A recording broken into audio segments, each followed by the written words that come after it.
로마서 11장 25절에서 31절까지 말씀을 같이 보겠습니다.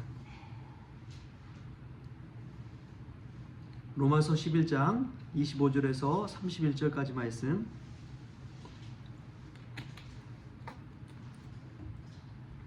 제가 한 절 여러분이 한 절 교독하도록 하겠습니다.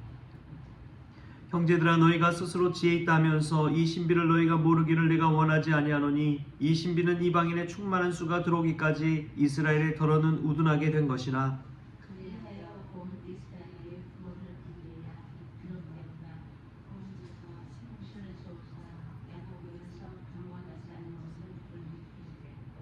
내가 그들의 죄를 없이 할 때에 그들에게 이루어질 내 언약이 이것이라 함과 같으니라.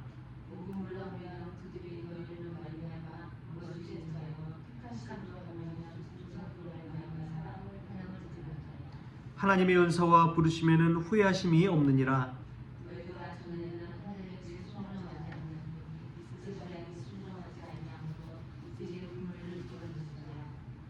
함께 읽겠습니다.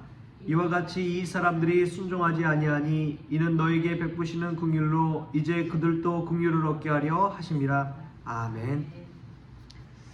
할렐루야. 말씀에서 귀한 은혜가 저와 여러분에게 있기를 소망합니다. 소크라테스가 참 유명한 말을 많이 했죠. 너 자신을 알라. 또한 무지해지라고도 이야기하는데 나는 내가 아무것도 모른다는 것을 안다 라는 말을 했습니다. 나는 내가 아무것도 모른다는 것을 안다. 오늘 말씀 첫 절에 보면 이런 말씀이 나와요. 형제들아, 너희가 스스로 지혜 있다 하면서 이 신비를 너희가 모르기를 내가 원하지 아니하노니. 스스로 지혜 있다 하는 그 모습이 우리 로마 교회 형제들 또 유대인들 우리 믿는 자들의 모습이라는 것입니다. 스스로 다 아는 것 같아요. 예수 그리스도에 관해서도 아는 것 같고 성경에 대해서도 아는 것 같고 또 우리가 교회에 대해서도 신앙생활에 대해서도 잘 아는 것 같습니다. 또 오랫동안 생활해왔고 또 많은 일들을 해왔기 때문에 당연히 안다고 여길 때가 있지요. 그러나 우리는 다 할 수 없는 존재라는 사실을 기억하십시오. 사실 스스로 지혜 있다 하면서 아무것도 모르는 가장 큰 사람은 저와 같은 목회자일 경우가 많습니다. 내 자신이 아는 것, 자신 준비해서 하는 이 설교 말씀을 또 이야기하다 보니까 마치 성경을 다 아는 것처럼 착각하고 다 아는 것처럼 생각해서 막 물어볼 때도 있어요. 그러나 그렇지 않습니다. 뭐 박사가 됐든 어쨌든 성경을 다 안다는 것은 정말 어려운 일이고 쉬운 일이 아닙니다. 또 다 할 수가 없어요. 십자가의 그 신비에 대해서도 안다는 것 자체가 얼마나 어려운 일인지요. 여러분 지금도 이해가 되십니까? 하나님께서 하늘보좌를 버리시고 낮고 천한 이 땅에 예수 그리스도를 보내신 이유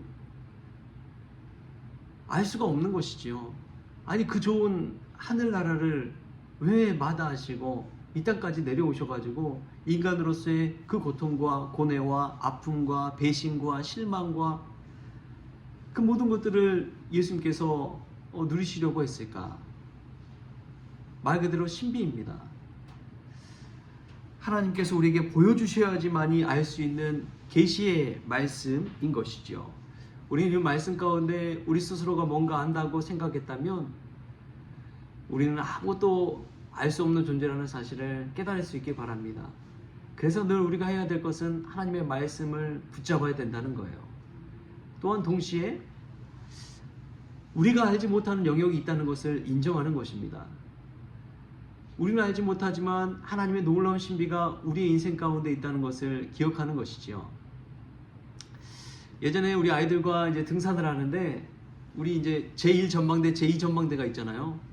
근데 거기로 올라가는데 올라가다 이제 중간중간 이 바위 같은 데가 많이 있어요. 쉴 수 있는 공간이. 그래서 거기 서서 이제 멀찍이 이렇게 고개를 들고 안양 시내를 내려다봅니다. 그러면 저는 한 가지 보는 게 있어요. 우리 성호교회 십자가가 보이나 안 보이나.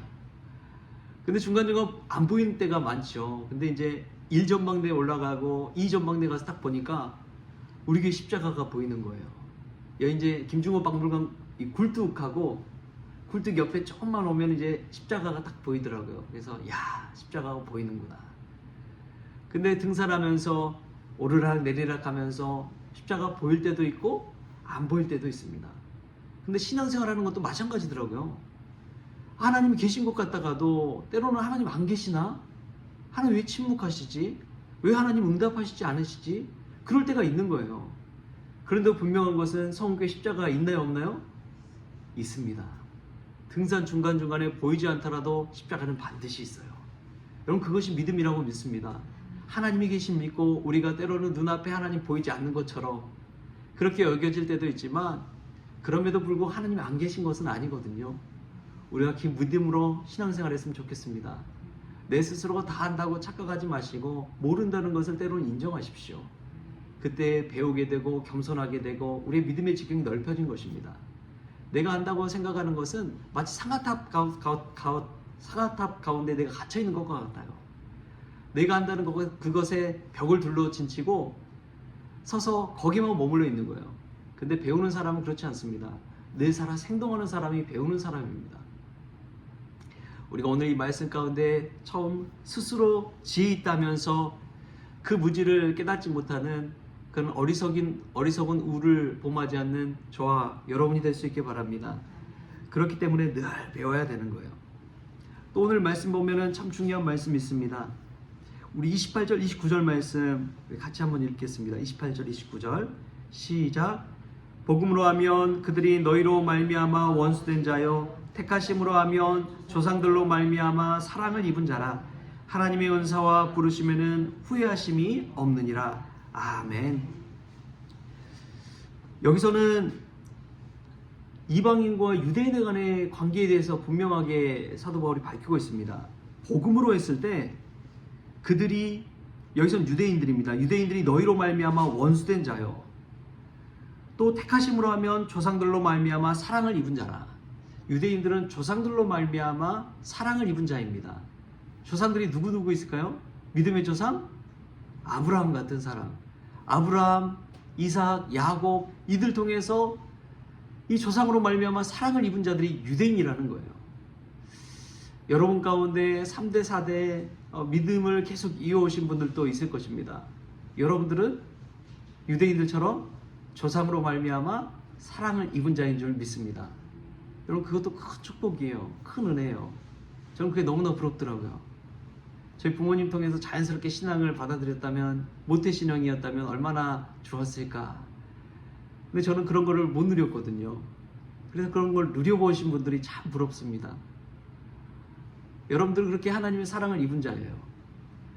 그러면서 동시에 경고의 말씀은 이 사랑을 입은 자들이 믿음을 저버리고 복음을 떠나갔을 때 그로 말미암아 반사 이익을 얻는 분들이 있다는 거예요. 그게 바로 이방인입니다.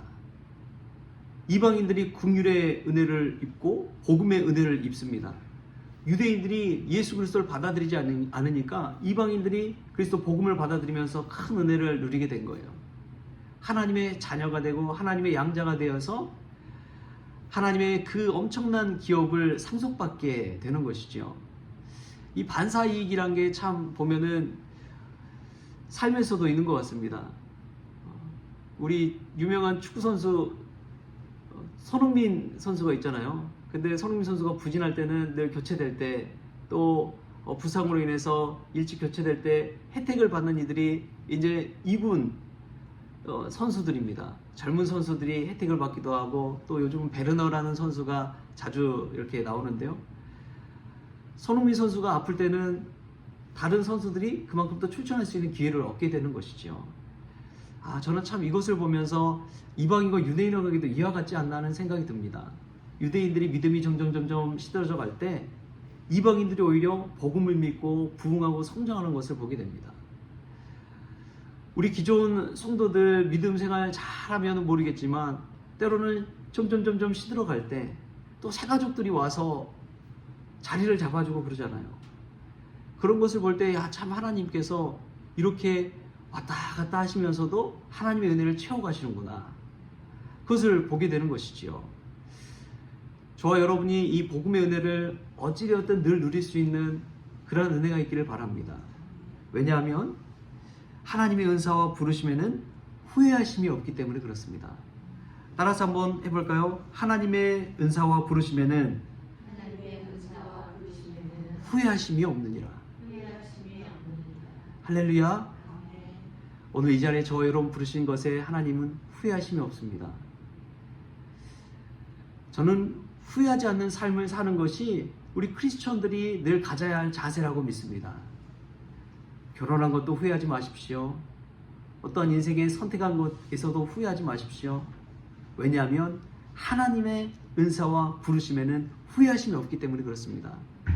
저와 여러분 앞에 하나님께서 펼쳐주신 것에는 분명한 사명과 비전과 기회를 주십니다. 저는 성원교회 보내신 곳에서도 하나님의 부르심의 은사가 있다고 믿습니다. 하나님이 불러주셔서 이 성원교회에 온 것이지 뭐 제가 원한다고 해서 올 수 있나요? 결코 그럴 수가 없다는 것입니다. 요즘 이 목회 현실을 보면 참 놀랍습니다. 이 수도권 경기도권에 목회자 자리가 하나만 나도, 담임 목사 이 자리가 하나만 나도 얼마나 많은 사람들이, 수십 명의 사람들이 지방에서 또 젊은 부목사님들이 오려고 하는지 몰라요. 그래서 그런 거 보면은 야, 참 내가 여기 성황교회 그냥 아무런 그런 것도 없이 온 것 자체가 놀라운 하나님의 은혜구나 라는 생각을 하게 됩니다. 부르심 없이는 될 수가 없는 거예요. 또한 여러분도 마찬가지라고 믿습니다. 그 많은 교회 중에서 성황교회 와서 이렇게 기도하고 신앙생활 할 수 있는 것 하나님의 은혜인 줄 믿습니다. 여러분 그 사실을 기억하십시오. 하나님의 부르심과 은사에는 후회하심이 없느니라. 오늘 그 말씀 붙들고 오늘 인생 가운데 후회하지 마시고 오히려 후회할 그 시간에 앞을 향해, 비전을 향해, 미래를 향해 열어가는 저와 여러분 될 수 있기를 주신 예수님의 이름으로 축원합니다. 기도하겠습니다. 좋으신 하나님 감사합니다. 오늘 또 우리가 스스로 다 아는 것 같지만 알지 못하는 존재라는 것을 깨닫게 하여 주시니 감사합니다. 스스로 지혜 있다 여기지만 우리야말로 미련하고 어리석고 죄 많은 존재라는 사실을 깨닫게 하시니 감사합니다. 그래서 늘 겸손하고 겸허해서 배우기에 힘쓸 수 있도록 주님 주장하여 주옵소서. 또한 분명한 것은 하나님의 은사와 부르심에는 후회하심이 없다고 믿습니다. 우리 인생에 때로는 선택이 불분명하고 어리석은 선택을 할지라도 그럼에도 그 이후에는 하나님의 은사와 부르심 가운데서 후회하심이 없는 그 삶을 살아갈 수 있도록 믿음 가운데 붙잡아 주시옵소서.